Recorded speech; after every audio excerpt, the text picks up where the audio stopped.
সুপ্রিয় দর্শক, আজ আমি চলে এসেছি শেরপুরের ঐতিহ্যবাহী একটি গরুর হাটে। এ হাটে শুধু গরু মহিষ বিক্রি হয় না, এ হাটে বিক্রি হয় একজন খামারির দীর্ঘদিনের জমানো মায়া, মমতা আর ভালোবাসা।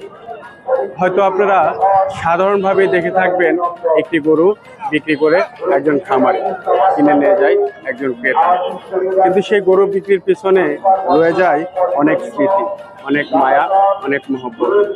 একটি গরু একজন খামারি যখন লালন পালন করে, সে হয়তো মাঝে মাঝে এমনও দিন যায় যে হয়তো দেখা যায় নিজে খায়নি, কিন্তু সে গরুটির খাবার দিতে কখনোই ভুলেনি।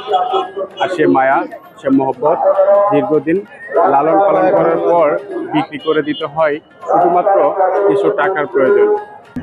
আমরা শেরপুরের এই গরুহাটিতে ঘুরে দেখাতে চেষ্টা করব একজন খামারের গরু বিক্রির পর তার অনুভূতি কী হয়। সেই সাথে আমরা তুলে ধরবো যে ব্যক্তি এই গরুটি কিনে নিয়ে যাবে, কেনার পর তার অনুভূতি কেমন।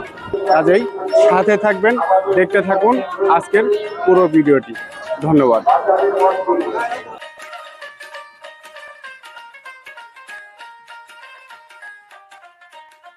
গরুর দাম কত চাইতেছেন ভাই? 2,70,000। 2,70,000। জি। কি জাতের গরু? শাহিওয়াল জাতের গরু। শাহিওয়াল জাতের গরু। গরুর নাম কালো মানিক। কালো মানিক। দেখ, আপনার কালো মানিক যেন সবার কাছে মানিক হয়ে থাকে। আজকে আমরা কথা বলবো একটি গরুর খামারি আর একজন ক্রেতার সাথে। আসসালামু আলাইকুম ভাই। ওয়ালাইকুম সালাম। গরু কত দিয়ে নিলেন? 1,26,000। 1,24,000। 26,000। 26,000। জি। কি কোরবানি দেওয়ার চিন্তা জি, ভাবনা? কুরবানির জন্য নিছি। কোরবানির জন্য নিচ্ছে। জি। গরু কেনার পরে আপনার অনুভূতিটা কেমন? আমার অনেক ভালো।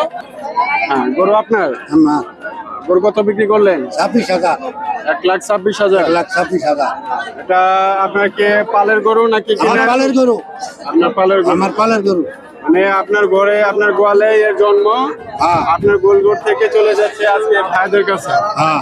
তো এই যে দীর্ঘদিনের যে জার্নিটা ছিল, এই গরু ছোট বাছুর থেকে শুরু করে এই পর্যন্ত আসছে, আছে। এর সাথে অনেক স্মৃতি আপনার রয়ে গেছে। হ্যাঁ, ঠিক আছে।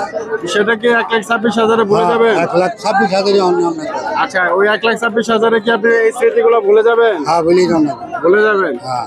আজকে আপনার গোয়ালে গেলে খারাপ লাগবে না যে ওই গরুটা আমার খারাপ নাই? লাগলো অনকের বাজারই কম।